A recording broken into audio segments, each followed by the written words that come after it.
ታስታውሱ እንደሆነ ጌታም ለኒቆዲሞስ በዮሐንስ ወንጌል ምዕራፍ 3 ላይ እንደተጻፈው የዘላለም ሕይወትን እንዲወርስ ምን ላድርግ ሲለው ምንድነው ያለው? ሰው ዳግመኛ ካልተወለደ በቀር ምን ሊሆን አይችልም? ምን ሊሆን አይችልም? አዎ እግዚአብሔር መንግስት ሊወርስ አይችልም። ራሳቸውን ሳይክዱ 1000 የሰገዱ አይደሉም ታምራት ያደረጉት ክርስቲያኖች። አሁን የስግደቱ መጠን አይደል፣ የምንሰጠው የብር መጠን አይደል፣ ራስን መካድ። ክርስቲያኖች የመጀመሪያው መንጻት የሚጀምረው ከዚህ ነው። ንስሐ ዘማዊውን ምን ታደርጋለች ነው የሚባለው? መልሱልኝ። ምን ታደርጋለች? ድንግል ታደርጋለች ይላል። ድንግል ማለት ምን ማለት ነው? እስኪ አሁን ደግሞ ክርስቲያኖች እዩ። ብዙ ቅዱሳን እንደሚነግሩን በመጻፍቶቻቸው እንደጻፉልን እነሱ በህይወታቸው በደንብ አድርገው ያዩት የተገለጸላቸው ስለሆነ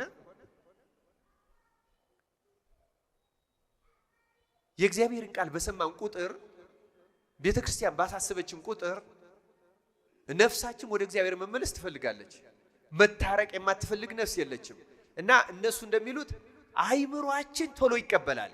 ምናችን አልኳችሁ? አይምሮ በቀላሉ ይስታል፣ በቀላሉም ይመለሳል። ግን ከባድ የሚሆነው ልቡና ነው። ምንድነው ከባድ የሚሆነው? ልብ በጣም ያስቸግራል ክርስቲያኖች። ልብ በጣም አስቸጋሪ ነው። አሁን አንድ ሰው ከዚህ በኋላ ወደ ዝሙት አልመለስም ይላል፣ ወደ ስካር አልመለስም፣ ወደ ሐሜት አልመለስም፣ ወደ ስርቆት ወደ መዋሸት አልመለስም እንላለን። ይሄ አይምሮአችን ነው። ግን ልቡናችን በጥብቅ በልምምድ የታሰረ ስለሆነ መመለስ ያቅተዋል ክርስቲያኖች። እና ቅዱስ ጳውሎስ በመልእክቶቹ ደጋግሞ አንዱ የሚያሳስበን የሚያስገርመው ነገር ከዚህ ስለምንላቀቅበት መንገድ እንዴት መላቀቅ እንደምንችል በሚያስገርም ሁኔታ የሚያሳስበን ነገር አለ። ትንሽ ነገሮች ነው የሚጨምርላችሁ ክርስቲያኖች። የዛሬ ትምህርታችን ሁሉንም የነካካ ቢሆንም የመጀመሪያዋን ደረጃ አንጽሆን በደንብ አድርገን ከተግባባን የሚቀጥለውን ራሱ ያኛው መንገድ ያደርሰናል። ለዚህ ያብቃን እንጂ እግዚአብሔር በቸርነቱ ለመንጻት ያብቃን። በእውነቱ በዛ የዚህኛ የሳይንቱ መምህር እንዳሉት ነው። በክረምት በሽሎን ተሻግሬ ሄዳለሁ ብሎ አረ ክረምት ነው ወንዙ ይወስዳል። አረ እኔ አልከርምም እሻገር ሄዳለሁ አለ። ብቻ መንገዱን ያሳዩኝ አለ። መምህሩ ወጥተው በዚህ አድርገህ እዛ በሽሎ ትደርሳለህ አሉት። ከበሽሎ በኋላስ ያለው አላቸው። ከዚያ በኋላማ እሱ ይወስድሃል አሉት ይባላል። አልሰማ ስላለ ወንዙ ይወስድሃል ማለታቸው። አሁን እኔ የምነግራችሁ ምንድነው? ስለ አንጽሆ እንነጋገር እንጂ ወደ አብርሆና ወደዚያ አንጽሆ ይወስዳቸዋል። ምንም ችግር የለው። እየሰማችሁ ነው አይደለም? መንጻትን ገንዘብ ካደረግነው መንጻት ለአብርሆ እግዚአብሔር ለመምሰል ያደርሰናል። ምንም ችግር የለው። መሰረታዊዋ መንጻት ናት ክርስቲያኖች። እና ልቡናችን ታስሮ በጣም ያስቸግራል። እግዚአብሔር በቸርነቱ ከኃጢአታችን የምንነጻበት ጾም ወቅት ያደርገልን። አጋጣሚውን በአግባቡ ተጠቀሙበት ክርስቲያኖች፣ በአግባቡ። ቅዱስ ጳውሎስ ኤፌሶን መልእክቱ ምዕራፍ 4 ቁጥር 22 ላይ እንዲህ ይላል፣ ፊተኛ ኑሯችሁን እያሰባችሁ እንደሚያታልል ምኞት የሚጠፋውን አሮጌውን ሰው አስወግዱ፣ በአይምሯችሁ መንፈስ ታደሱ፣ ለእውነትም በሚሆኑ ጽድቅና ቅድስና እንደ እግዚአብሔር ምሳሌ የተፈጠረውን አዲሱን ሰው ልበሱ ይላል። ስለ ቃሉ የእግዚአብሔር ስሙ የተመሰገነ ይሁን። እንደው ቅዱስ ጳውሎስ አንድ ጥቅስ ልጨምርላችሁ። ቆላስይስ ምዕራፍ 3 ወደ ቆላስይስ ሰዎች የተላከችው የቅዱስ ጳውሎስ መልእክት ምዕራፍ 3 ቁጥር 5 እስከ 10 እንዲህ የሚል ቃል አለው። እንግዲህ በምድር ያሉ ብልቶቻችሁን ግደሉ፣ እነዚህም ዝሙትና ርኩሰት፣ ፍትወትም፣ ክፉ ምኞትም፣ ጣዖትንም ማምለክ የሆነ መጎምጀት ነው። ቅዱስ ጳውሎስ ደግሞ እዚህ መጎምጀትን ጣዖት ማምለክ አለው። ጣዖትን ማምለክ የሆነ መጎምጀት ነው ይለዋል። በእነዚህም ጠንቅ የእግዚአብሔር ቁጣ በማይታዘዙ ልጆች ላይ ይመጣል። እናንተም ደግሞ ትኖሩባችሁ በነበራችሁ ጊዜ በፊት በእነዚህ ተመላለሳችሁ። አሁን ግን እናንተ ደግሞ ቁጣንና ንዴትን፣ ክፋትንም፣ ከአፋችሁም ስድብን፣ የሚያሳፍርንም ንግግር፣ እነዚህም ሁሉ አስወግዱ። እርስ በርሳችሁም ውሸት አትነጋገሩ፣ አሮጌውን ሰው ከስራው ጋር ገፍታችሁታልና የፈጠረውን ምሳሌ እንዲመስል ዕውቀትን ለማግኘት የሚታደሰውን አዲሱን ሰው ለብሳችሁታል ይላል። ስለ ቃሉ የእግዚአብሔር ስሙ የተመሰገነ ይሁን። አሁን ቅዱስ ጳውሎስ በዚህ አሮጌ ሰውነትና አዲስ ሰውነት እንዳለ ይነግረናል።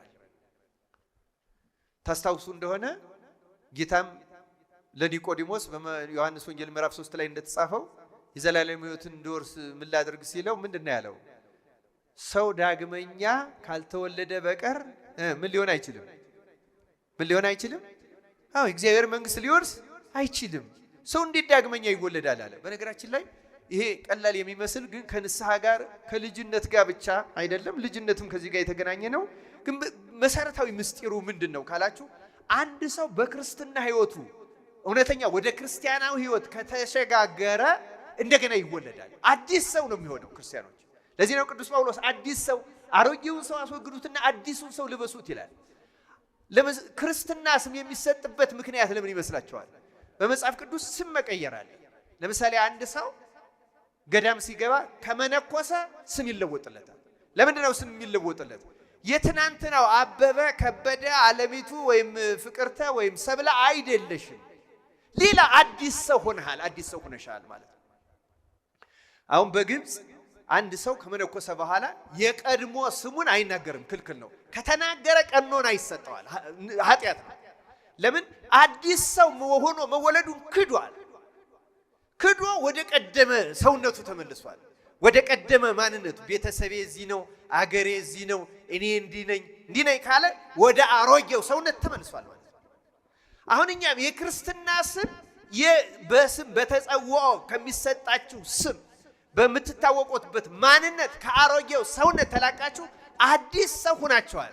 የክርስቶስ ሰው። ለዚህ አዲስ ሰውነት አዲስ ስም ተሰጥቷቸዋል። በጥምቀት የሚሰጠው ለዚህ ነው፣ አዲስ ሰው ስለመሆን ነው። ክርስቲያኖች መንጻት ማለት ይህን አዲስ ሰውነት ገንዘብ ማድረግ ማለት ነው። ክርስቲያኖች ቤቷን ጠርጋ የማትፈልገው ማለት አዲስ ማንነት በክርስቶስ ያገኘ ነው። በተወለድንበት ሀገር ያገኘ ነው። ከወላጆቻችን ያገኘነው የአፍ መፍጫ ቋንቋ የያዘ ማንነት እሱ አይደለም የክርስትና መሰረቱ። ያ የአሮጌው ሰውነት አካል ነው። ርኩስ አይደለም፣ ኃጢአትም አይደለም። ክርስቲያኖች ይሄ ቋንቋ ማንነት የምንለው ግን ይገርማቸዋል። ከዚያ ጋር የተገናኘ ብዙ አሮጌ ማንነት አለ። እግዚአብሔር ያን አሮጌ ማንነት ቆርጠን እንድንጥለው በቸርነቱ ይርዳን። ክርስቲያኖች እያጠቃለልኩ ነው። መሰረታዊ ሐሳብ እንድትይዙልኝ ይፈልጋሉ። ዋናው ነገር እንደገና መወለድ ነው። አዲስ ለመሆን አሮጌው መጣል፣ አዲስ ሆኖ መወለድ። መወለድን አንድ ሊቅ ሲተረጉም መወለድ ከባድ ነገር አለው። መወለድ ያለው ከባድ ነገር ምንድነው? መወለድ ያለው ከባድ ነገርማ መጸነስ አለው፣ መረገዝ አለው። ከዚህ የመጨረሻው መወለድ ስትመጣ ምጥ አለ። ምጥ አለ የለም ለመወለድ። በክርስትናም እንደዚሁ ነው ይላል። በክርስትናም እንደዚሁ ነው። ለምሳሌ እናንተ አዲሱን ሰው ለመሆን አስቡ። በእውነቱ ጾማችሁን አስቡበት፣ ጸሎታችሁን አስቡበት፣ የሚችል ማስቀደሱንም ያስቡበት፣ ምጽዋቱን ስግደቱን አስቡበት። ይሄ ጽንስ ነው ማሰብ። ከዚያ በኋላ እንደማርገዝ ደግሞ ይሄን በተግባር ትገልጹለታላችሁ። ግን ይሄን ይዘን ወደ አዲስ ሰውነት የሚወልደን መንፈስ ቅዱስ ነው። ለመወለድ ግን ከባድ ምጥ አለች። ይገርማችኋል። አንድ ሰው እውነተኛ በህይወቱ ለውጥ ለማምጣት መወለድ ስለሆነ እንደ መወለድ ያለች ምጥን ማለፍ አለ። በተለይ ተወልደን በሕፃንነታችን በ40 እና በ80 ከክርስቶስ ከተወለድን በኋላ ከዚያ በኋላ በኃጢአት ያደግንና የጎለመስ ሰዎች እንደገና ያንን ስላረከስ ነው፣ በጥምቀት ያገኘነው ነገር ስላረከስ ነው፣ ስላቆሸሽ ነው። ይሄን ፈልገን አግኝተን እንደገና ለመወለድ ልክ እንደ አዲስ መወለድ ያለች ምጥ ንስሐ ምጥ ናት። ክርስቲያኖች ምጥ የምታስጨንቅ፣ ጾማ የምታስጨንቅ፣ የምታብረከርክ፣ በልቡናችን የሰለጠነ ግዘፈ ልብን የምታስጨንቅ። ቅድም ልቡና አይለቅም ብያቸዋለሁ። ልቡና በጣም የለመደ ነው። ክርስቲያኖች ልቡና በጣም ይደነድናል፣ እሺ አይልም። የእግዚአብሔርን ቃል እየሰማን አእምሯችን እያመነ መለወጥ እየፈለግን ልብ ግን በጥብቅ በኃጢአት እስራት ስለተያዘ ልክ እንደ ዛገ ብረት፣ የዛገ ብረት ዝገቱ ከብረቱ ለመለየት በጣም አስቸጋሪ የሚሆነውን ያህል ልቡናችን በማደግ ሂደት ውስጥ ከመልመዱ የተነሳ ሐሰትን፣ ዝሙትን፣ ቅጥፈትን ይሄ ዓለማዊ ከመልመዱ የተነሳ በጣም ከባድ። ይህን ለመለያየት ጭንቅ ናት ክርስቲያኖች። ያችን ጭንቅ ያላለፈ ሰው እንደገና አይወለድም። እንደገና የጠፋውን ፈልጎ ያገኘ እንደገና አይነጻም። እላይ ክርስቶስን መምሰል አይደለም ማብራትን መንጻትን ካላለፈ እንደገና አይወለድም። ክርስቲያኖች የኛም ትምህርታችንም ሆይ ሆይታ የበዛው ስለሆነ በአሁኑ ጊዜ በተግባር እንዴት ነው የምንለወጠው? ክርስቲያኖች ከየት ነው የሚጀምረው? ምንም ብዙ መምህራን ቅዱሳን የጻፉትን እኔ ለራሴ ነው የማነበው። በነገራችን ላይ ቅዱሳኑን ሕይወት ግን ማየው የመጀመሪያው የሚገርማችሁ እዛ 10ቱ ትእዛዛት ቅድም ያነሳው ላይ የመጀመሪያው ራስን መካር ነው። የራስን ፍላጎት ትዳራችሁ ውስጥ ባል እኔ ልቅደም፣ ሚስት እኔ ልቅደም ሳይል ልጆች እኛ እንቅደም። አሁን ሁሉም ራሱን ማስቀደም ነው። ጣዖት የሚባለው ኢጎ የሚባለው ይሄ ነው። ክርስቲያኖች ቀላል እንዳይመስላችሁ።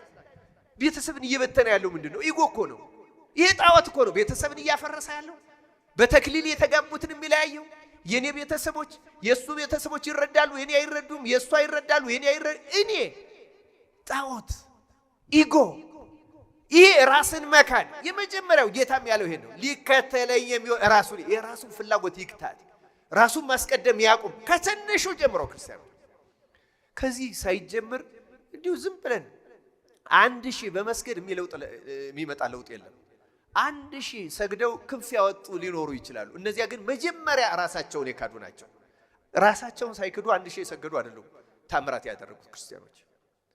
አሁን የስግደቱ መጠን አይደል፣ የምንሰጠው የብር መጠን አይደል፣ ራስን መካድ። ክርስቲያኖች የመጀመሪያው መንጻት የሚጀምረው ከዚህ ነው።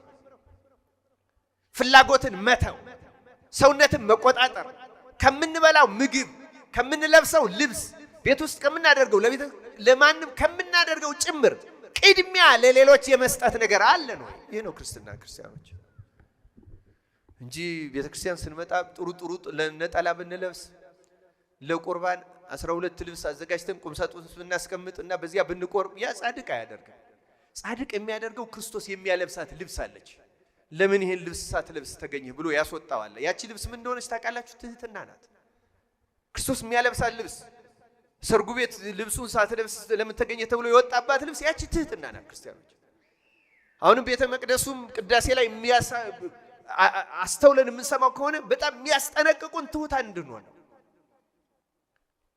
ቅዳሴ ላይ አዋጆቹ በሙሉ እስከ መጨረሻው እስከ ነጽር ድረስ ካህኑ ወጥቶ እጁን ሲታጠብ እኔ በእውነት ይህን ኃጢአት የሰራ ንስሐ ያልገባ ያልተናዘዘ እንዲህ ያላደረገ በድፍረት የሚቀበል ከመተላለፋችሁ በኃጢአታችሁ መተላለፍ የለብኝም የሚለው እኮ ሰዎች ወደ ትህትና እንዲመጡ ነው፣ ለማስፈራራት አይደለም። ክርስቲያኖች ወደ ትህትና፣ ምክንያቱም የእውነተኛዋ የሰርግ ልብስ ትህትና ናት።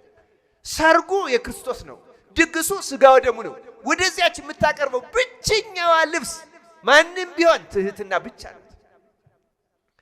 ምንም አይነት ቀኖና ብትቀበሉ፣ ምንም አይነት ስግደት ጾም ብትጾሙ፣ ያንን ብትፈጽሙ ያ ብቁ ያደርጋችሁ። አማናዊ ብቁ የሚያደርገው ያን ቀኖና ፈጽሞ ትሁት መሆን። ምንም ባደርግ የኔ ኃጢአት በዚህ የሚለካ አይደለም። ያላንተ ቸርነት ማንም ለዚህ የሚበቃ የለም። ለዚያ ነው ነጽር ቅዱሳት ለቅዱሳት ሲባል 41 ጊዜ እግዚኦ የምንለው። ማንም አሐዱ አብ ቅዱስ፣ አሐዱ ወልድ ቅዱስ፣ አሐዱ መንፈስ ቅዱስ ብለን ወደ እግዚኦታ የምንሄደው ማንም በፊትህ ቅዱስ የለም። ይቺ ሁሉ የትህትና መንገድ ነው። ክርስቲያን ያንን ልምድ ስለመልበስ ያበቃል። ያነሳሁት በዚህ በአለባበስ ነው። በአለባበሳችን ክርስቲያን መሆናችንም ክርስቲያኖች ክርስቲያናዊ አለባበስ የለም እያልኩ አይደለም። ግን ክርስቲያናዊ አለባበስ በመልበስ ብቻ እውነተኛ ክርስቲያን መሆን አይቻልም። እውነተኛ ክርስቲያን መሆን የሚቻለው በመንጻት፣ በመቀደስ፣ ራስን በመካድ በመተው። ክርስቲያኖች እግዚአብሔር ወደዚህ መንገድ በቸርነቱ ይውሰደን። ጨርሻለሁ። አንዲት የዳዊት ቃል ማስታወስ ፈልጋለሁ። ክርስቲያኖች እንደ ጾም ያለው ጾም ራስን ከመካድ ጋራ ሰው ፍላጎቱን እየተወ እውነተኛ ጾም ምን ጾም ከሆነ ትንሽ ደግሞ ስግደት ምን ጨምርባት ከሆነ ሰውነታችን ይሄ መደንደኑ ያቆማል። ልክ የዛገ ብረትን አንጥረኛ እሳት ውስጥ አግሎ ሲቀጠቅጠው ያ ዝገቱ እንደሚለቅለት አንድ ሰው በጾምና በስግደት የሚቀጠቀጥ ከሆነ በሰውነቱ ያለው የኃጢአትን ዝገት መዶሻው ያንን ከብረቱ ላይ እንደሚያነሳው የኛን የሚያነሳው ደግሞ መዶሻው ያቺ ሴቲቱ የተባለችው ላይ ያደረው መንፈስ ቅዱስ ነው። ማን ነው የሚያነሳልን? መንፈስ። ስንጾምና ስንሰግድና ራሳችን ስንቀጣ ራሳችን ስንክድ ከኛ ሰውነት በልማድ ታስሮና ተጣብቆ አለቀን ያለው የኃጢአት ስር መንፈስ ቅዱስ ቆርጦ መለየት ይችላል። ቅዱስ ጳውሎስ በሮሜ መልእክቱ በዕብራውያን መልእክቱ ምዕራፍ 4 ላይ የእግዚአብሔር ቃል ብሎ የሚናገረው ነገር አለ። ሁለት አፉ ከተሳለ ሰይፍ ይልቅ ይላል አይደለም? ጅማትን ይወጋል ቅልጥምንና ስጋን እስኪለይ ድረስ ይላል አይደለም? ይወጋል ይላል አይልም? የእግዚአብሔር ቃል አንደኛ ኃጢአታችን ነጽሮን በደንብ አስተውለን እንድናይ ያደርገናል። ግን መንፈስ ቅዱስ ደግሞ እንደዚያ ልክ ተመልከቱ በአጥንትና በስጋ መካከል አሁን ስጋን ከአጥንት ፍቆ መለየት ከባድ እንደሚሆነው ኃጢአትን ከልቡናችን ፍቆ መለየት የሚችለው መንፈስ ቅዱስ ብቻ ነው። ማን ነው የሚለያት? ለዚያ ነው ጸሎት አስተስርዮ ጸሎተ ንስሐ የሚደገም ለዚያ ነው። ኃጢአትን ከልቡና ነቅሎ የሚጥላት መንፈስ ቅዱስ ብቻ ነው። እርሱ ነቅሎ ይጣለልን። ክርስቲያኖች ከዚያ በፊት የኛ ዝግጅት ነው። ለዚህ ነው ዳዊት ምን አለ? አቤቱ ንጹሕ ልብን ምን አድርግልኝ ፍጠርልኝ። ምክንያቱም ልብ የነገር ሁሉ ማጠንጠኛው ነው። የሚታሰረው ልብ ነው። በልማድ የሚታሰረው ልብ ነው። ልገርባችሁ የተውነውን ነገር በቃ ከዚህ በኋላ አይመለስም ብለን እየጾም ደህና ሆነናል ያልነውን ነገር የሆነ ወቅት መጥቶ ያገረሽብናል። እንደገና ወደዚያ ጥፋት ይመልሰናል። ለምን? ልብ ከዚያ ከታሰረባት የኃጢአት ማሰሪያ ከተደበቀችው ነገር መላቀቅ ስላልቻለ ነው። እና አንድ አባት ምን ይላል? እንደዚህ አይነት ኃጢአትን ከመሰረቱ ነቅሎ ወደ ንጽ የሚሄድ ሰው አትክልት ብልህ አትክልት አትካይ ገበሬን ይመስላል ይላል። አትክልት የሚያተክል ሰው 4 ነገሮችን ያደርጋል ብሎ ይዘረዝራል። መጀመሪያ አትክልቱ የሚደረግበትን የሚተከልበትን መሬት ማሳውን ሲያዘጋጅ ቁጥቋጦዎቹን ይመነጥራል፣ ይነቅላል። ምኖቹን ይመነጥራል አልኳችሁ? አዎ ይመነጥራል። የሚቃጠለውን ያቃጠላል፣ የሚያስወግደውን ያስወግዳል። ከዚያ በኋላ ቁጥቋጦዎቹ መካከል አንዳንዶቹ እንደገና ያቆጠቁጣሉ። ስለዚህ እንዳያቆጠቁጦቹ ጉቶውን ከነስሩ ይነቅለዋል። ሁለተኛው ስራ ይሄ ነው። መጀመሪያ ቆርጦ መጣል፣ ሁለተኛ ጉቶውን ከስር ከነስሩ ነቅሎ መጣል ይጠበቅበታል። ሶስተኛ ደግሞ አዲስ እንዲያፈራ የሚፈልገውን ተክል ወይም ፍራፍሬ ይተክላል። ከተከለ በኋላ ደግሞ ያኛው እንዳይደርቅና ተክሎት ብቻ ስለማያፈራ ይንከባከበዋል። ውሃ ያጠጣዋል፣ ማዳበሪያ ያደርግለታል፣ አረሙን ያርመን ይንከባከበዋል። ነፍስ እንደዚህ ናት ይላል። አሁን አንድ ሰው ዝሙትን ሊያቆመው ይችላል፣ ስካርን ሱስን ሊያቆመው ይችላል። ግን ከስር ጉቶ አለ። ልብ የታሰረችበት ያ ጉቶ ነው። ብዙዎቻችን የምንረሳው በንስሐ ጊዜ ይሄንን ነው ይላል። ልማድ ሆኖ የቀረ ወደ አይምሯችን የሚመጣ ትውስታ የሚፈጥራል። አንድ ቃል አስታውሳችሁ ይሄን ለመረዳት ንስሐ ዘማዊውን ምን ታደርጋለች ነው የሚባለው? መልሱልኝ። ምን ታደርጋለች? ድንግል ታደርጋለች ይላል። ድንግል ማለት ምን ማለት ነው? እስኪ አሁን ደግሞ ቃል በቃል እንድናብራራ አይደለም ልንገራችሁ፣ ግን እንዴት ድንግል እንደምታደርገው ልንገራችሁ። ለምሳሌ አንድ ሰው የዝሙትን ጉቶ ከልቡ ተነቅሮ ከወጣለት አንድ ሕፃን ልጅ ሩካቤ ሥጋ ምን እንደሆነ እንደማያውቀው ሆኖ አይምሮ ይደነገልለታል ማለት ነው። ድንግል ታደርጋለች ማለት ይሄ ነው። እንኳን የተኛችው ወንድ ትዝ ሊላት እንኳን የተኛት ሴት ትዝ ልትለው ይቅርና በወንድና በሴት መካከል ያለው ሩካቤ ሥጋ ምን እንደሆነ ከአእምሮ እስኪጠፋ ድረስ አእምሮ ይነጻል። መንጻት ማለት ይሄ ነው ክርስቲያኖች። ለዚህ ንጽህና ያብቃል። ይኸው ለዚህ ነው ዳዊት ምን አለ? አቤቱ ንጹሕ ልብን ፍጠርልኝ። ያ የነገርኳችሁ ሊቅ ምን አለ? ልብ ንጹሕ የሚሆነው ምንድን ነው? ኃጢአትን በቀላሉ እናቆመውና ጉቶ ስላለ እንደገና አቆጥቁጦ ብዙ ሆኖ እንደሚመጣው በአንድ ቀኖና በአንድ ንስሐ ያቆምነው ዝሙት እንደገና ብዙ ቅርንጫፍ አውጥቶ ሊመጣ ይችላል። ጉቶውን ነቅለን ካልጣል ነው። እንዴት ይነቀላል? ጾም፣ ስግደት፣ በዚያ ላይ በእንባ የታጀበ ጸሎት። ክርስቲያኖች እንደ ዳዊት ያለ ንጹሕ ልብን ፍጠርልኝ፣ አቤቱ እጠበኝ እነጻለሁ፣ አቤቱ የእጅ ሥራ ነኝ አትተወኝ። በተለይ ደግሞ እኔ ብዙ ሰው እንዲጸልየው የምወደው አንድ አባ እብሎይ የሚባል በጣም በኃጢአት የኖረና በኋላ ጻድቅ ሆኖ አሁን በረከቱ ይድረሰን የምንለው በስንክሳር ላይ ታሪኩ የተጻፈለት እረኛው እብሎይ የሚባል አለ። እረኛው እብሎይ ጸሎቱ አንድ ናት። ያልተማረ ነው፣ ክርስቲያን ነበረ። ግን ዝሙት፣ ስርቆት፣ ሆዳምነት በተለይ ሆዳምነት ነቅሶበት የኖረ ነው እና በጣም እንደ ጎልያድ ሰውነቱ የፈጠመ ኃይለኛ ሰው ነው የነበረ እና ኃጢአትን በሙሉ ሰርቷታል። በራሱ ሕሊና ምን አለ ይላል እዛ ስንክሳሩ ላይ እንደተጻፈው ከኃጢአት የቀረችኝ አንድ ነገር ናት፣ እሷም ነፍሰ ጡር ሴትን ይዤ ከነነፍሷ ሆዷን ቀድጄ ሕፃኑ እንዴት እንደተኛ ማየት ይቀረኛል አለ ይላል። ታውቃላችሁ ሰይጣን እንዴት እንደሚያስጨክነው ሰውን። ከዚህ ጭካኔ እግዚአብሔር ይገላግለን። ይሄን ይቀረኛል። አንድ ቀን ሴት ውሃ ልትቀዳ ነፍሰ ጡር ስትመጣ ሩጦ ሄዶ ጸጉሯን ይዞ ልክ ፌስታል አሁን የምናጠለ ብድግ አድርጎ መሬት ላይ ጣላትና ሰንጢውን አውጥቶ ሆዷን ቀደደ። ሆዷን ቀዶ ሕፃኑን አተኛኙን አየው ይላል። ከዚያ በኋላ ሴቲቱ አጣጥራ በመከራ ሞተች። ሕፃኑ ደግሞ ያው በእትብት እየተመገበ ትንሽ ቆይቶ ከሷ በኋላ አጣጥሮ ሞተ። ግን ህሊናውን ረበሸው። መቼም እግዚአብሔር አንዳንድ ጊዜ ቅድም እረኛው ይፈልገናል ብያቸዋለሁ አይደለም? በዚህ እግዚአብሔር ህሊናው እንዲሰማው አደረገ። ከዚያ በኋላ ከብቶቹን ወደ ቤት ሳይመልሳቸው ትቶ መልካም አላደረኩም ብሎ እንትን አለው፣ ረበሸው። የሕፃኑ በማህፀን መንፈራገጥ፣ የሴቲቱ ማጣጣር መንፈራገጥ፣ ሳያርዳት ምን ሳይላት ሆዷን ብቻ የሰነጠቃት ረበሸውና ወደ በረሃ ሄደ። በቃ በረሃ ሄደ ገባ ምርር ብሎ። ከዚያ በኋላ ረሃቡን እየተራበ የዱር ቅጠል እየበላ ማረኝ እያለ መለመን ጀመረና ጸሎቱ ለመናገር ነበር ታሪኩን ያሰበ። ጸሎቱ አንድ የምታስደንቅ ጸሎት ናት። እንዲህ ይል ነበር፣ ጌታ ሆይ የማይበድል ባሪያ የማይምር ጌታ የለምና ይቅር በለኝ። አሁን ይሄ ይረዝምባቸዋል እናንተ። በጣም የሚገርም ጸሎት ነው። የማይበድል ባሪያ የማይምር ጌታ የለምና እኔን ኃጢአተኛውን ይቅር በለኝ እያለ ይችን ብቻ። ምክንያቱም እሱ ዳዊት አያውቅ፣ ወንጌል አያውቅ፣ ውዳሴ ማርያም አያውቅ፣ አርጋኖን አያውቅ፣ ምንም አያውቅም እኮ። እቺ ጸሎት እየጸለየ ክርስቲያኖች በንጹህ በሚያቃጥል እንባ እያነባ ብዙ ዓመት ይህን እየጸለየ እንባው እየጨመረ ኃጢአቱን እያስታወሰ የማይበድል ባሪያ የማይምር ጌታ የለምና ይቅር በለኝ እያለ አለቀሰ ይላል። በኋላ ጌታ በበረሃ ውስጥ ካለ አንዱን ባህታዊ እንዲያጽናናው መጀመሪያ ላከለት። መጀመሪያ እንዲህ የሚል መልእክት ላከለት፣ ተስፋ እንዳይቆርጥ ይህን ያህል ደግሞ እየለመንኩት ይቅር አይለኝ። እየታኩ ይቅር ብሎታል፣ ግን ደግሞ ወደ ገደመ ክብሩ እንዳይመለስ ያችን የኃጢአት ጉቶው እንደተነቀለ አዲስ ሰውነቱን አሮጌ ሰውነቱን ትቶ በአዲስ ሰውነቱ እንዲቀጥል እንዲያጽናናው አንዱን ባህታዊ ሂድ፣ እንዲህ ያለ ሰው ታገኛለህ፣ የእናቲቱን ይቅር ብያለሁ፣ የልጁ ይቀርሃል በለው አለው። የእናቲቱን ይቅር ብያለሁ ያለው ተመልከቱ፣ እግዚአብሔር ለከ ይቅር ይላል ብሎ በንስሐው እንዲጸና ነው። የልጁ ገና ይቀርሃል የተባለው ደግሞ እንዳይመለስ ወደ ኋላ አመሉ ወደፊት እንዲገባ እግዚአብሔር እኮ ጥበቡ። ከዚያ በኋላ እንደገና ተጋደለ። በኋላ አንድ ባህታዊ ተላከለትና ሂድ ጌታ ኃጢአትን ሁሉ ይቅር ብሎሃል፣ አሁን ስጋውን ደግሞ መልአክ ያቀብልሃልና ተዘጋጅ በለው አለው። ልክ ባህታዊው ይህን ብሎት ያኛው ባህታዊ መጥቶ እግዚአብሔር ይሬኔን እግዚአብሔር እረኛዬ ነው የሚያሳጣኝም የለም የሚለው መዝሙር በቃሉ ያ የተመልከቱ። ብዙ ቅዱሳን ባህታውያን ዳዊት ነው የሚጸልዩት።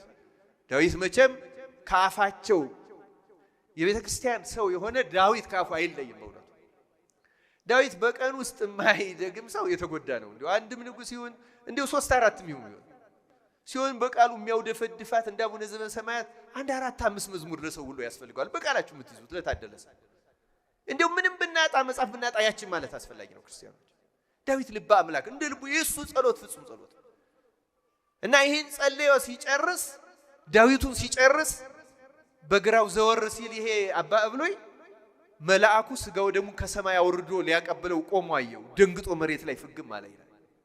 መልአኩ ዳሰሰው፣ አነሳው፣ አበረታው፣ ስጋውና ደሙን አቀበለ። ልክ ስጋውና ደሙን ሲያቀብለው ሰውነቱ እንደበረዶ ነጭ ሆነ ይችላል። እግዚአብሔር እንደዚህ አድርጎ ያንጻ። እግዚአብሔር በቸርነቱ ያንጻን። ክርስቲያኖች መንጻት አለብን። መንጻት የመጀመሪያው ነው። በብዙ ጎስቋሎች ነን፣ ኃጢአተኞች ነን፣ ወራዶች ነን ክርስቲያኖች። ስለዚህ እግዚአብሔር ነው የሚያነጻን፣ እግዚአብሔር ነው የሚያከብረን። ልበ ንጹሕ ፍጥርልኝ፣ አቤቱ ንጹሕ ልብን ፍጠርልኝ። መንፈሰ ርቱዐ አሐድስ ውስተ ከርሥየ፣ የቀናውን መንፈስ በውስጤ አድስ፣ አቅናልኝ፣ አይምሮ የቀና የተስተካከለ ይሁን። ክርስቲያኖች እንደዚህ ለማለት ያብቃን። ነጽተን ወደ ማብራት አብርተን ወደ ክርስቶስ ወደ መምሰል